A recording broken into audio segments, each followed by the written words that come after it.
Mas palalakasin pa ng Philippine National Police ang kanilang mobility at operasyon sa pamamagitan niya ng bagong mga kagamitan. Yan at iba pa sa Express Balita ni Floyd Brands. Nakatanggap ang Philippine National Police ng 1.6 bilyong pisong halaga ng bagong kagamitan.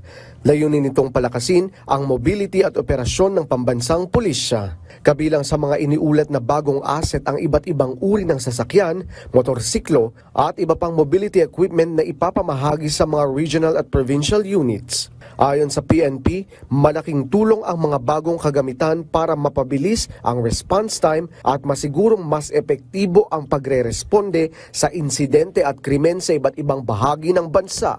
Bahagi ang procurement na ito ng patuloy na modernization program ng PNP na naglalayong mag-upgrade ng kanilang kagamitan para makasabay sa mas mataas na operational demands. Nagpapatuloy naman ang Humanitarian Assistance and Disaster Response Team ng MMDA sa paghahatid ng malinis na inuming tubig para sa mga residenteng naapektuhan ng nagdaang bagyo sa bayan ng Caramoran, Catanduanes. Gamit ang kanilang water purification units, nakapagbigay sila ng kabuuang 1,276 na galon ng inuming tubig sa mahigit 800 pamilya at nasa 600 na kabahayan.